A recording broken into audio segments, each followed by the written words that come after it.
Perkenalkan, nama saya Natalius Nata, Unit Kerja SMA Negeri 2 Ketungau Tengah, Kabupaten Sintang, Provinsi Kalimantan Barat, dengan nomor mahasiswa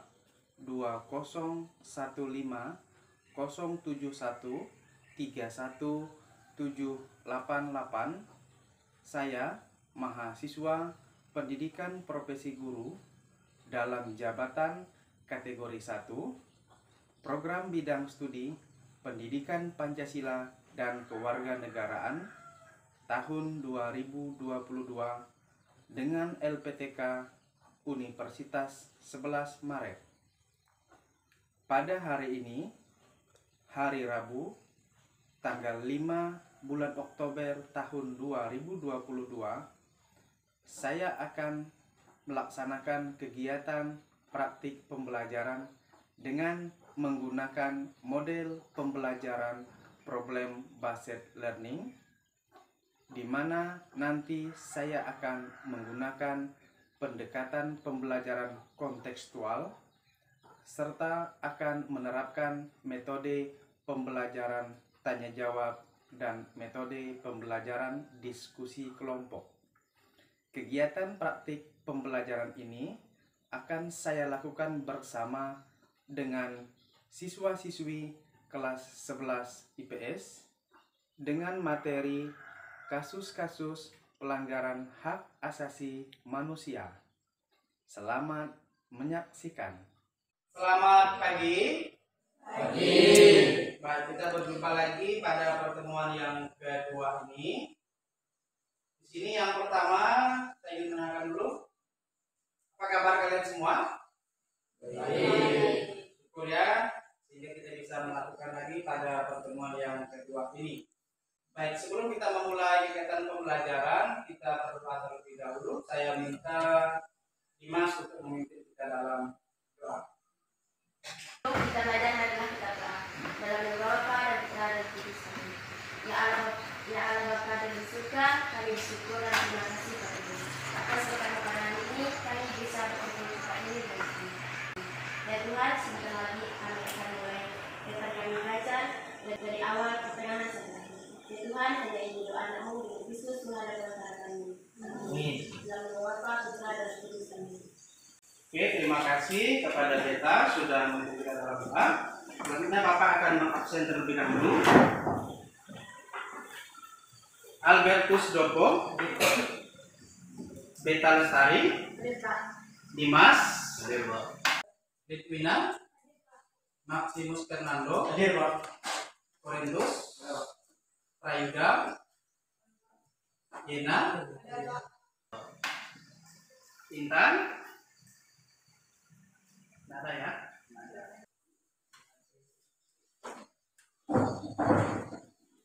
Sebelum memulai pelajaran kita, silakan kalian siapkan terlebih dahulu bukunya, kemudian posisi duduknya diatur dengan benar. Kemudian kita tahu bahwa pembelajaran ini begitu penting. Oleh karena itu kalian diharapkan bisa menyiapkan diri dengan baik dalam hal materi, kemudian posisi duduk dengan baik, dan bisa tetap fokus untuk mengikuti pembelajaran. Nanti jangan sampai ada hal-hal yang mengganggu itu membuat kalian tidak fokus dalam kegiatan pembelajaran.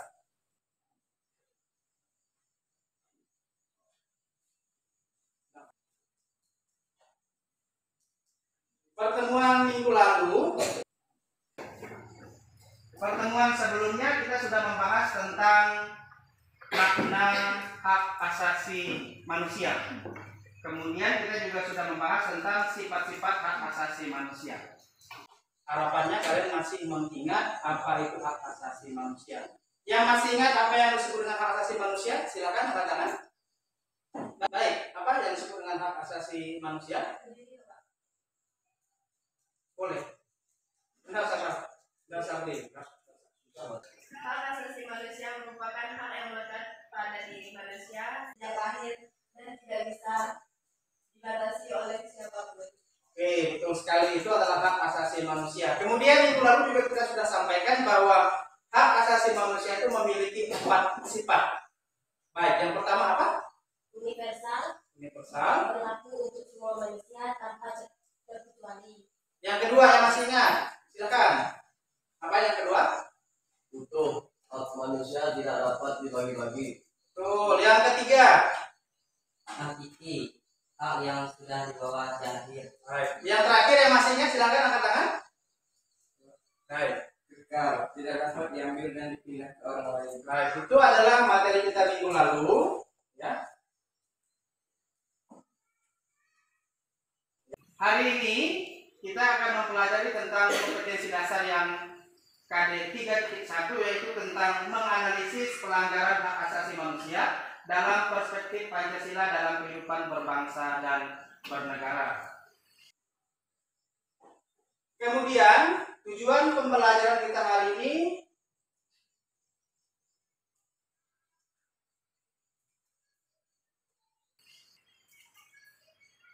pertemuan hari ini kita membahas tentang kasus-kasus pelanggaran hak asasi manusia. Sehingga KD kita pada hari ini berkaitan dengan tujuan pembelajaran ada 4. Nanti diharapkan kalian itu bisa mengenal kasus-kasus pelanggaran hak asasi manusia. Kemudian bisa menentukan juga penyebab pelanggaran hak asasi manusia. Sampai pada menganalisis akibat pelanggaran hak asasi manusia. Dan yang keempat, bisa mengatasi pelanggaran hak asasi manusia. Jadi hari ini kita akan menggunakan metode belajar diskusi kelompok. Nanti di bagian diskusi kalian akan dibagi menjadi beberapa kelompok untuk mendiskusikan dan mempresentasikannya. Materi hari ini seperti yang saya sampaikan di awal tadi, kita membahas tentang kasus-kasus pelanggaran hak asasi manusia. Nah, ini adalah salah satu contoh gambar yang membuat ini gambar apa kira-kira? Meninju orang, ya. Karena ini salah satu contoh kasus yang melanggar hak asasi manusia. Jadi kita tidak boleh berbuat sesuatu yang seperti di dalam gambar ini. Kemudian kita ketahui bersama, hak asasi manusia itu juga sebenarnya sudah termuat di dalam nilai-nilai dasar Pancasila. Kita lihat di sini, sila pertama. Silakan sebutkan apa itu sila pertama.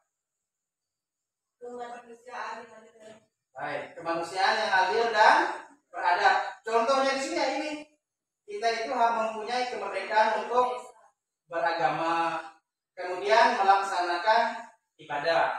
Sila yang kedua yang mau sebutkan, silakan. Kemanusiaan yang adil dan beradab. Nah, kemanusiaan yang adil dan beradab berarti di sini hak kita sebagai manusia itu adalah mendapatkan perlakuan yang sama, tidak mendapatkan perbedaan dari orang lain. Kemudian ada sila yang ketiga, silakan. Persatuan Indonesia. Nah, ada sila yang ketiga, Persatuan Indonesia.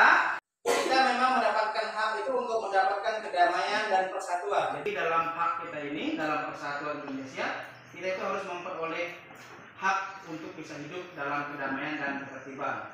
Kemudian yang keempat, sila yang keempat, silakan. Kerakyatan yang dipimpin oleh kebijaksanaan dalam kemusyawaratan kewajiban. Nah, di sila yang keempat ini, hak kita sebagai manusia itu adalah bebas dalam berpendapat dan bebas dari tekanan orang lain.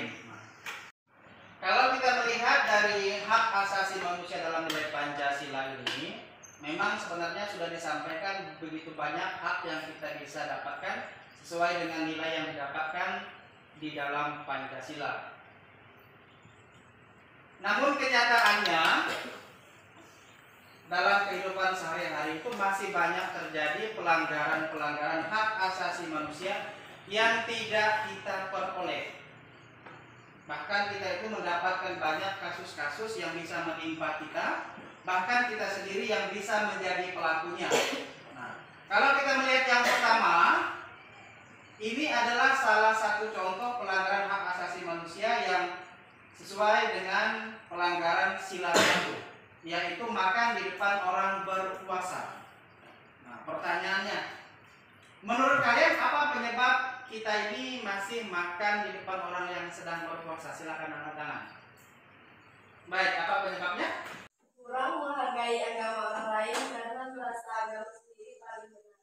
Betul. Kemudian kira-kira yang lain lagi, apa dampak kalau kita berbuat seperti pelanggaran sila 1 ini? Ya, apa kira-kira? Terjadi konflik dan perkelahian antar agama. Baik. Kemudian ada gambar yang kedua. Yang pernah membuli teman siapa? Ada. Kalaupun ada, kira-kira apa yang menyebabkan kita ini membuli teman? Silakan yang mau menjawab. Ya, silakan. Merasa kita paling hebat dan teman kita orang yang lemah. Nah, ya. Yang menjawab lagi, akibatnya kalau membuli teman itu apa? Teman tertekan dalam hidupnya sehingga bisa berhenti sekolah. Baik, teman tertekan dalam hidupnya. Kemudian yang ketiga ada tawuran antar pelajar. Yang pernah melihat tawuran antar pelajar siapa? Ada. Penyebab tawuran antar pelajar yang mau menjawab? Menganggap sekolah kita yang paling hebat. Nah, menganggap sekolah kita yang paling hebat. Kalau terjadi tawuran antar pelajar, kira-kira dampak yang akan terjadi itu apa? Baik, silakan. Kita bisa diberhentikan dari sekolah. Nah, akibatnya kita bisa diberhentikan dari sekolah. Kemudian ada pelanggaran yang sesuai pelanggaran yang dari sila keempat itu adalah memaksakan kehendak. Yang pernah memaksakan kehendak dengan orang tua siapa? Tidak pernah. Dampak penyebab dari memaksakan kehendak kepada orang tua apa penyebabnya? Dari teman-teman Pak. Ya. Dari teman-teman.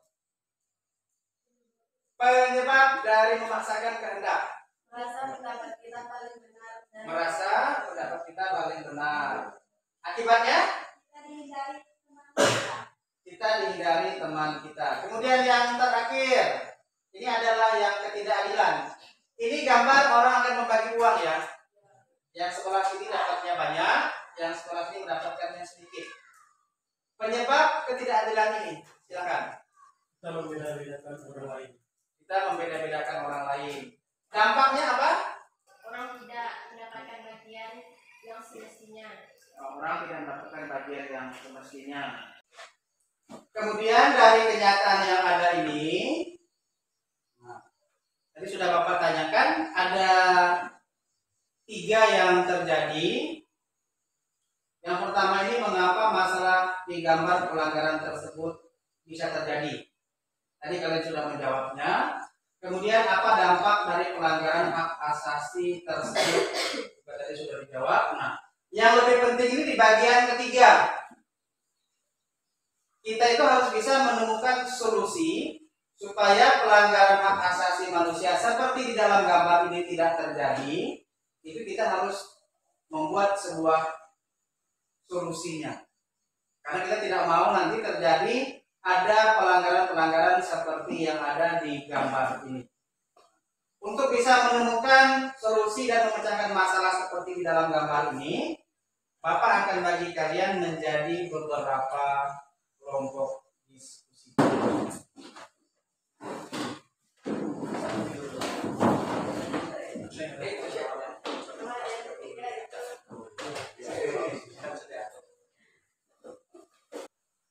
Oke, Bapak sudah bagi kalian menjadi beberapa kelompok dan ini Bapak bagikan lembaran yang harus kalian kerjakan.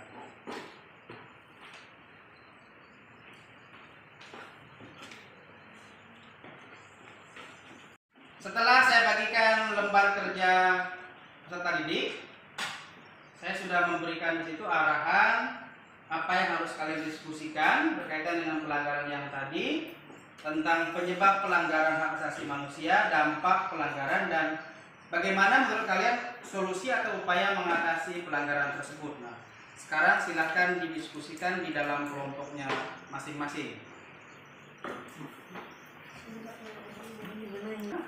Dampak pelanggaran, dampak dari dosa ini.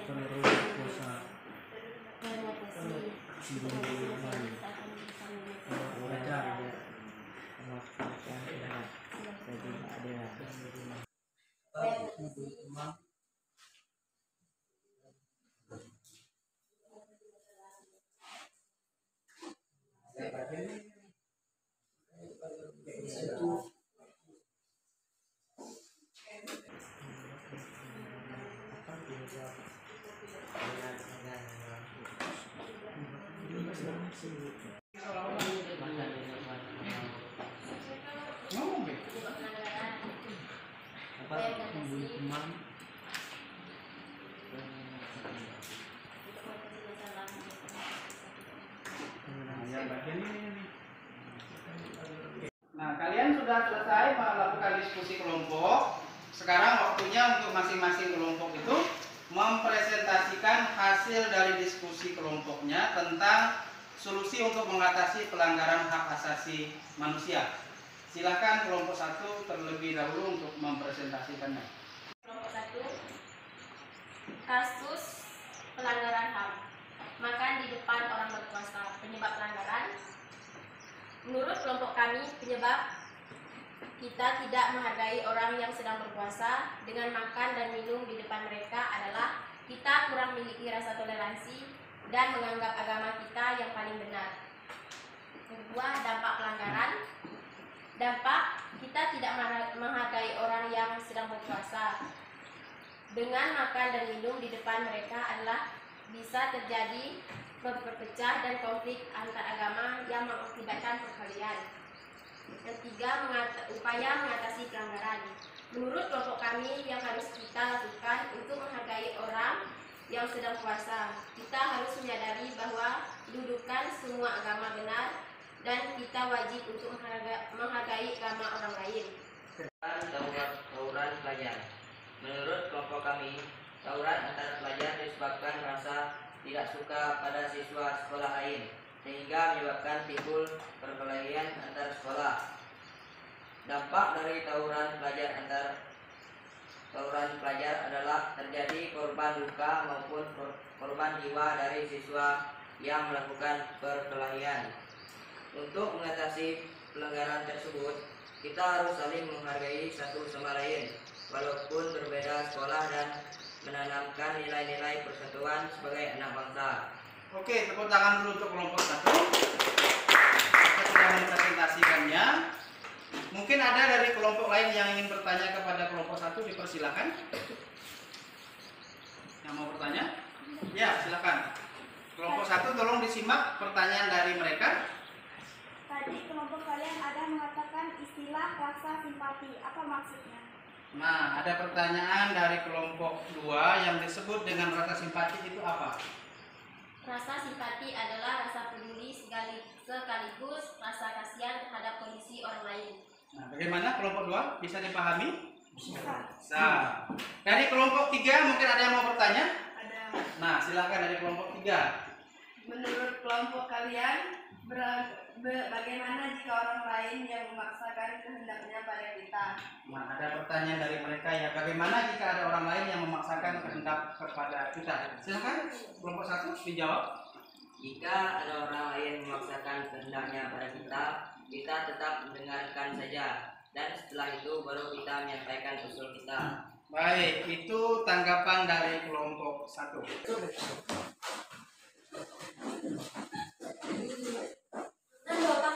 Kelompok 2 silakan mempresentasikan hasil diskusinya. Baik, kami dari kelompok 2 akan mempresentasikan hasil diskusi kami. Membuli teman, penyebab pelanggaran.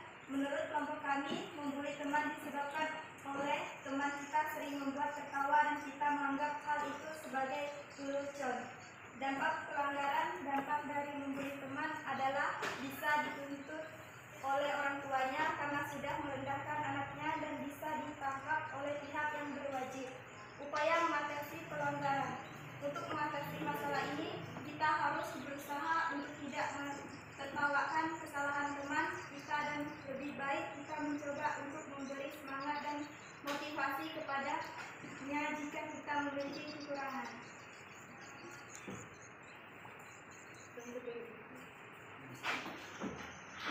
Memaksakan kehendak. Penyebab pelanggaran, penyebab kita memaksakan kehendak orang lain adalah kita merasa selama ini pendapat kita selalu dipakai orang lain dan pendapat orang lain ini pasti salah. Dampak pelanggaran kehendak menurut kami adalah kita sering dihindari teman dan bergaul karena mereka menganggap kita adalah orang yang suka memaksa. Upaya mengatasi pelanggaran. Untuk mengatasi masalah ini, kita harus mencoba menempatkan diri kita dengan baik saat berpendapat dan mencoba terbuka menerima dan mendengarkan usul serta saran dari orang lain. Terima kasih. Tepuk tangan dulu untuk kelompok 2. Mereka sudah mempresentasikan hasil diskusinya. Mungkin dari kelompok yang lain kelompok 2, silakan. Baik, kelompok 1 yang ingin bertanya, silakan. Bagaimana jika teman sekolah kita mengajak kita untuk melakukan tawuran dengan sekolah lain? Silakan kelompok 2. Jika ada teman yang mengajak tawuran dengan sekolah lain, kita menolak dengan halus sambil memberikan nasihat kepadanya. Baik, itu pendapat dari kelompok 2. Dari kelompok 3 ada yang mau bertanya? Nah, silakan.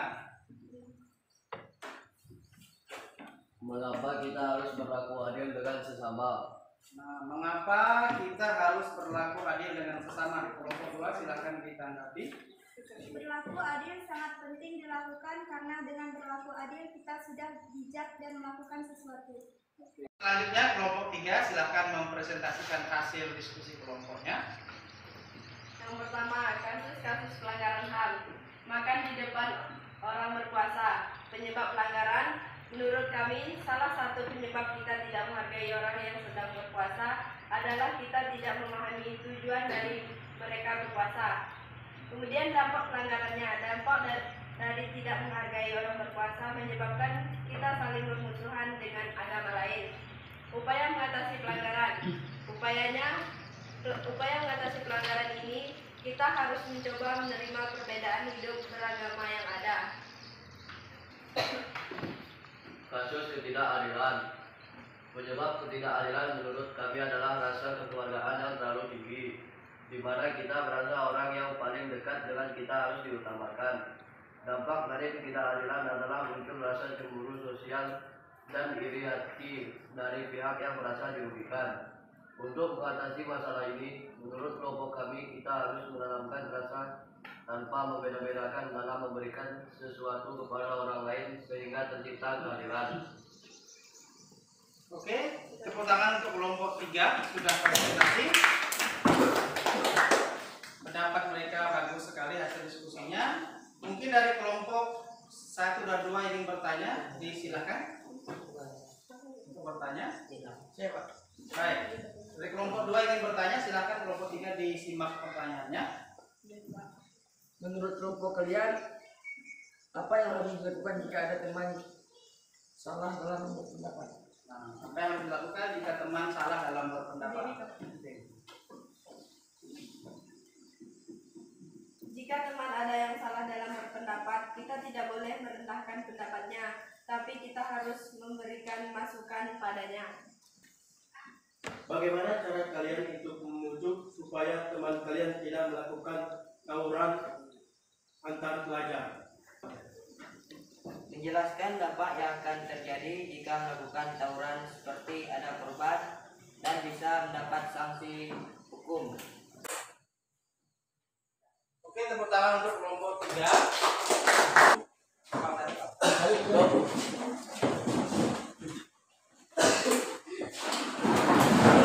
Dulu masing-masing ya.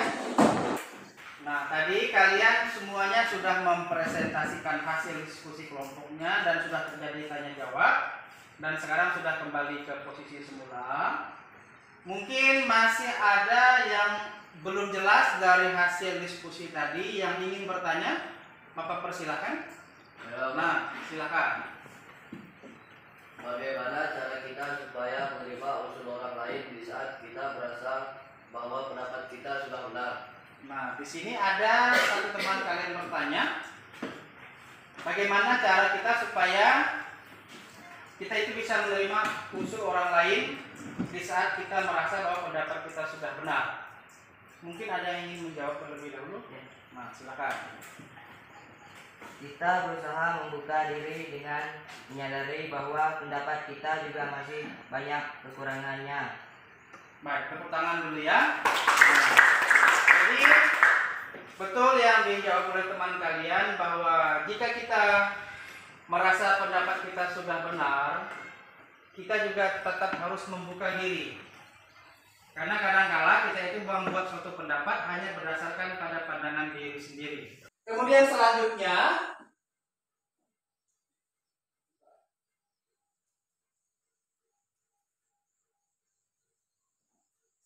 kita akan membuat kesimpulan dan refleksi dari kegiatan pembelajaran kita hari ini. yang ingin memberikan kesimpulan dan refleksi dari pembelajaran hari ini, silakan. Baik, dari ujung sana, Pak Jadi. Dalam cara beribadah dengan agama lain, kita banyak sekali perbedaan, tetapi kita harus tetap saling menghargai. Ya, betul. Itu yang pertama. Yang kedua yang ingin memberikan kesimpulan, silakan.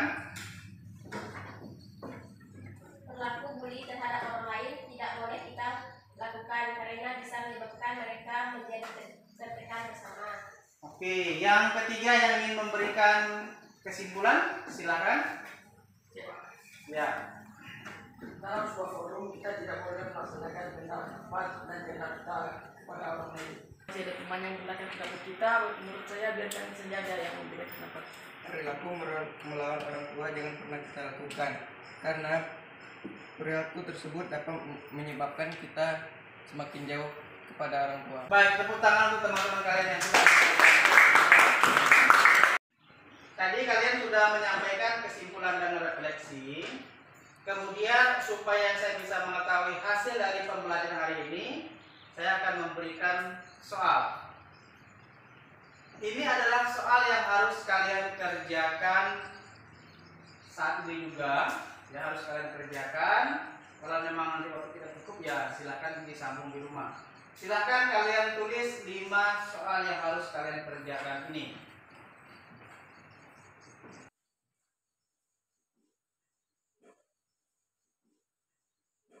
Soal ini nanti harus dijawab secara mandiri di buku latihannya. Nah, kalian tadi sudah mencatat soal. Untuk pertemuan minggu depan kita akan membahas pada materi tentang pelanggaran-pelanggaran hak asasi manusia yang berikutnya. Di minggu depan soal yang tadi sudah kalian tulis minggu depan sudah dibawa dengan jawabannya dan akan kita bahas bersama di minggu depan. Semoga hasilnya itu bisa lebih baik. Untuk menutup kegiatan pembelajaran kita hari ini, kita berdoa terlebih dahulu. Silahkan Nando pimpin dalam doa. Marilah kita berdoa menurut agama dan kepercayaan kita masing-masing. Bagi yang telah berklik di tengah saya dunia, nama Bapa dan Putra dan Roh Kudus. Ya Tuhan, terima kasih untuk menunjuk kami dalam doa ini. Sekarang kami mau pulang dan kami dalam perjalanan semoga sampai rumah dengan selamat. Ya Tuhan, ini doa anakmu demi Kristus Tuhan dan Pengacara kami. Amin. Oke, terima kasih. Cukup dulu untuk pertemuan kita hari ini. Sampai jumpa lagi di pertemuan minggu depan. Selamat pagi.